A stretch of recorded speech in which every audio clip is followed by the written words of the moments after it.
Welcome back to another episode of Continue Talks. It's your girl Soroya here, and today's episode is a story time episode, which I feel like it's been a good while since I've done one of these episodes. And for those that have just been listening to my podcast up until this point, that have been showing me nothing but love and support, have left reviews and good ratings and stuff like that, thank you so much, because it does truly mean a lot to me. This is something that God had put in my heart to do a long time ago, and I finally was able to let go of the fear from that and start it. With everything going on in my life, it's hard to explain why I still have the energy to do this podcast, but I just do. And I just want to say thank you to everyone who has been listening and supporting. Now, before I get into telling the actual story, I want to give you a word from our sponsor, Anchor FM.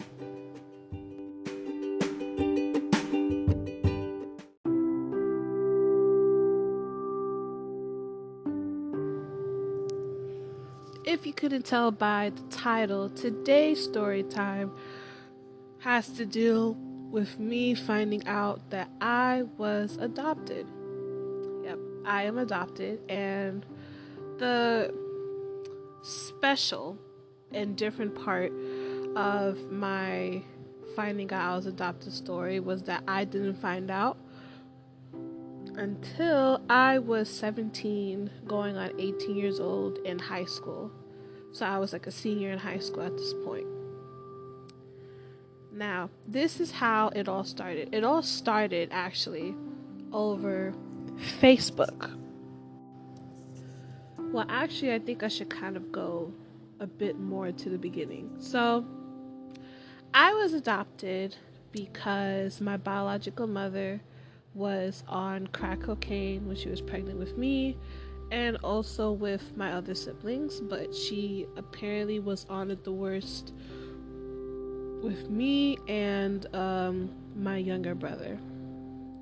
And obviously because of that, she lost custody and we were taken away from her. Now, my siblings, they actually lived with my grandmother, and she would have taken me in, but she just didn't have enough room. So that is what led to me being adopted by the woman that I call my mother, the woman who raised me. Now, I was around my biological siblings when I was a kid, but I was under the impression that they were my cousins, and that I could call them brother and sister if I wanted to, but I was under the impression and was told that they were my cousins. So, throughout my whole childhood being around them, I thought in my head that I was like, oh, these are my cousins. When I would hang out with them at like family events and like sleep over with them, like where my grandma used to live, I was under the impression again that they were my cousins. Now, to fast forward a few years, some time had passed and communication just kind of like fell off. Nothing bad had happened from what I remember. Nothing bad had happened. It's just like when you just stop talking to a friend and it's like nothing happened. It's just like it happens. So then now we get to the part where I say that this was found out because of Facebook.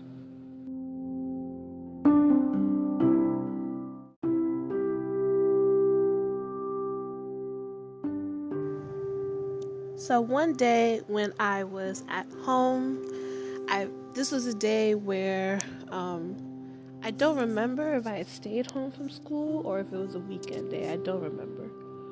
But I was in my room just like chilling on my phone. My mother was in her room. It was just us home at the time when this had happened. So I'm on my phone, and this is when I was like more like active on Facebook. I rarely post something on Facebook nowadays.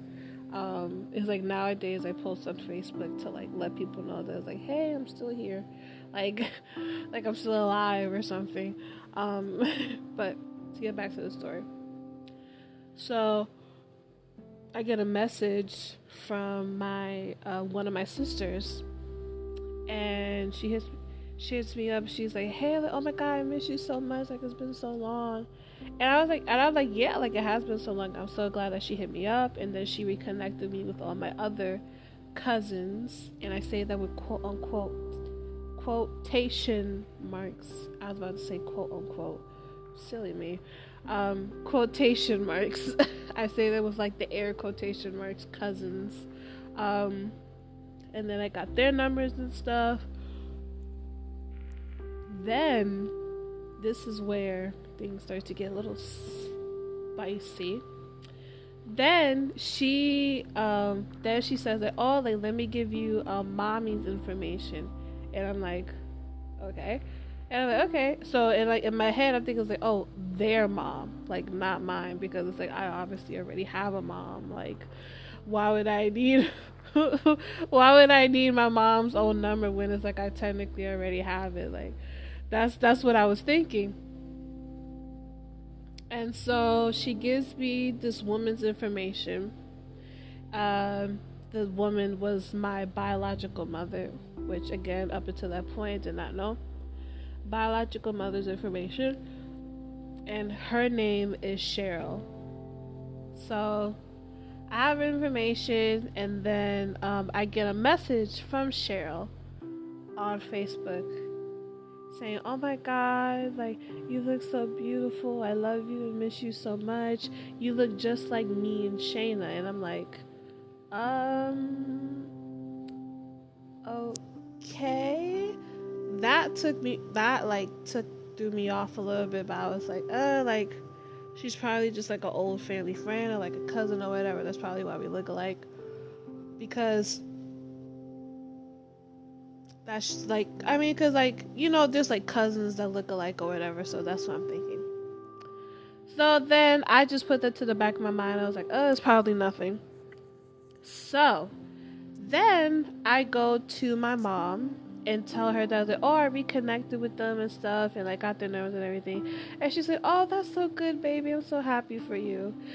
And then I said like, oh, like, guess who else's like number I got? She said, who? And I said, Cheryl. And as soon as I said her name, it's like her whole thing just changed. Her whole like attitude and everything just changed. She became like, I can't even say angry. It's like pissed at the drop of a hat. And she's like, give me her freaking number now. And I'm like, okay. And I'm gonna try not to curse, because there was cursing involved, not from me, but from my mama. So I give her the number, and then I just go back to my room, and I'm like, I don't know what the heck that was about. I was just trying to mind my business and be back on my phone. I was most likely just like scrolling, what's it called? Scrolling the internet, playing games or whatever. That's probably most likely what I was doing. Then, next thing I know, I hear my mother yelling, cursing on the phone, talking to whoever this Cheryl person is. And she's like, you don't deserve to be back in her life. You didn't even want her in the first place. She's better off without you. This, that, and a third. I'm like, at this point, I'm on the verge of tears, because I'm like, what is going on? I'm starting to get overwhelmed. Then I go to my mother's room, and I'm like already crying at this point. And she sees me crying, and then she starts crying. She had hung up the phone, and I'm like, what is going on? Like, you're scaring me, because I've never seen her that upset. like never. Like I've seen her mad, but that was like a new level of anger that I saw coming from my mother. So then she like pulls me aside her. She has me sit on her bed while she's like sitting in a chair next to it. And then that's when she told me that it's like, Soroya, you are adopted. And I don't remember saying much. I just remember like just trying to listen to everything she was saying in a moment. So like how I had said in like the beginning, I was adopted because my biological mother was on drugs while pregnant with me and my siblings, and obviously that is a person who is not fit to be a parent in any way, shape, or form. So she lost custody of me and all her other kids.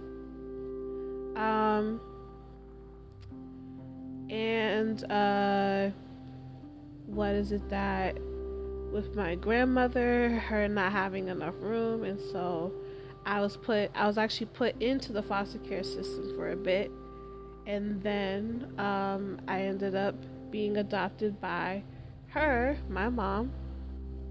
I was adopted as an infant. Also, when I was born, I was extremely premature. My sister says that I was like I think like 3 pounds or something like that when I was born. I was also a crack baby, which meant that there was like crack cocaine, the drug that my biological mother used, in my system. I mean, if you met me in person, me being 5'10", as big as I am, you would never think that I was a premature baby. But yep, that's all glory to God for you. So another question you probably have is, did I feel a certain type of way that my mother hid this from me? And the answer is absolutely yes. Absolutely yes, and I will explain why.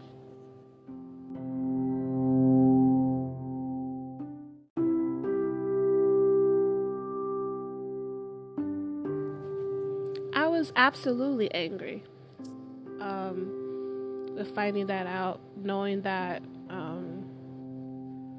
pretty much my whole life that I had been lied to about certain things, and that this was kept from me for so long. And the one question that I just kept asking is just like, why did you lie to me?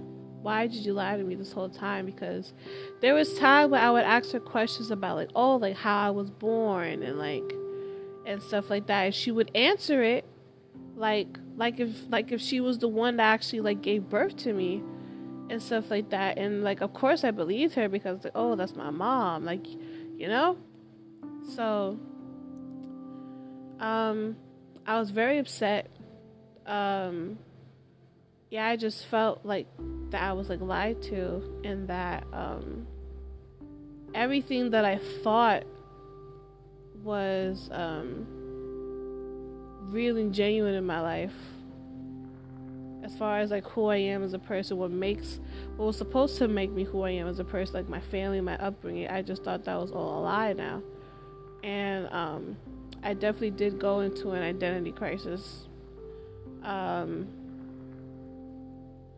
which, to be honest, I still kind of am in one.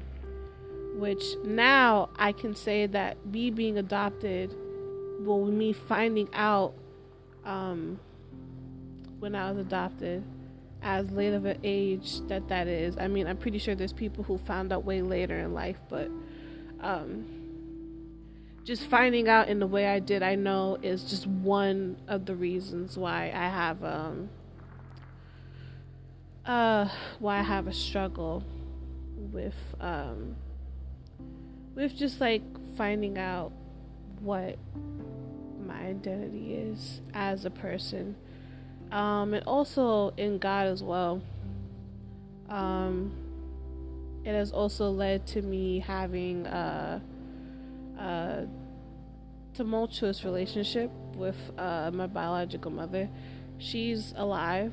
I just don't have a relationship with her. And I have my reasons for that, which, if you would like me to go into another episode about that, about dealing with like dysfunctional family matters, then let me know, and I would gladly do an episode on that. Yeah, it has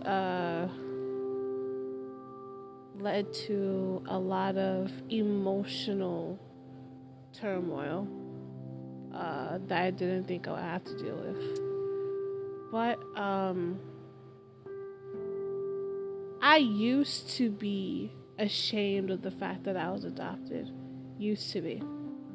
But now, no. I don't consider it to be a shameful thing. Even though, like, the family that I did grow up with, my adoptive family, they weren't perfect either. I endured abuse from them in more ways than one. But it was either that or be in a foster care system where I would have had to endure 9 times out of 10 that same type of abuse, but on a more aggressive level. God forbid, because that stuff like that happens every day in the foster care system. And I was lucky enough that I was adopted as an infant, because that's it's a very special thing to be adopted at that age, and especially with my background. Like, I was born a crack baby and was born premature. So with that, a lot of people will think that, oh, she's probably gonna be developmentally challenged, and my mother made sure that I wasn't. She put me in school at a very young age. She put me in special education, which she only put me in special education just to make sure that my learning was at the level that it was supposed to be. And it worked, to where I was only in the special education until like I don't remember, but I was only there for like a few years, for like what is considered a short amount of time. And I'm thankful for that. I'm thankful for my mother for doing that, because look where I am now. It got me a whole podcast, and I'm here being able to tell my story and things like that. So it goes to show that everything happens for a reason, even if the reasoning is for something that you don't understand or that you don't like. Now, I never really got a reason from my mother as to why she hid it from me for so long. But I've come up with some on my own that I think would have been reasons that she would have said. One of them, the main one I would say, being that she was waiting for the right time. Second one would be she just didn't know what to say or how to say it. And this is understandable, because it's not an easy thing to tell your child that you've been raising as your own, but they're not your own. And your child is under the assumption that they are related to you. To tell them that, like, oh, you're actually not related to me. I didn't give birth to you. Like, that's a lot for a child to take in.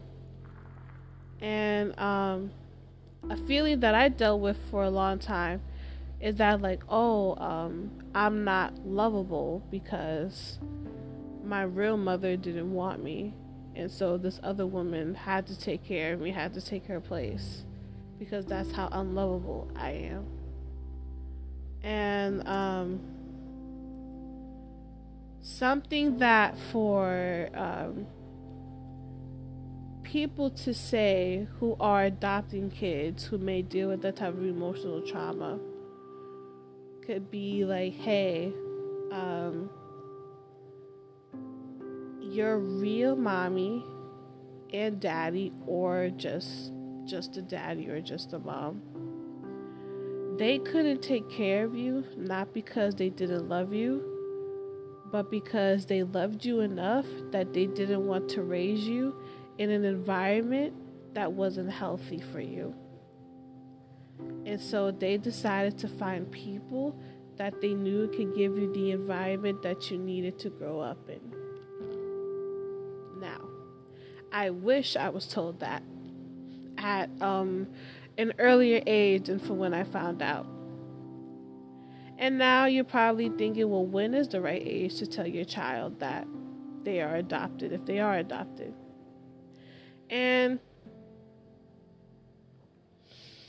I cannot say that there's an exact age, but what I will say is that children are very smart.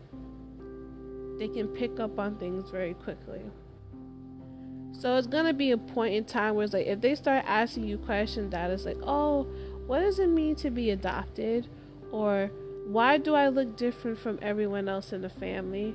Or why don't I see a lot of pictures of me as a baby? Like, they start asking questions like that, then it's about time to have that conversation with them. Because again, children are smart and they know. Their brains develop way quickly than we give them credit for.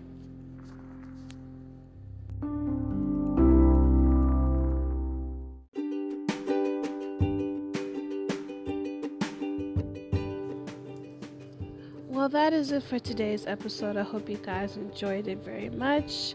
I hope you guys enjoyed this story time one. I will definitely be planning on what other possible stories I could tell, because I do have quite a bit of stories to tell.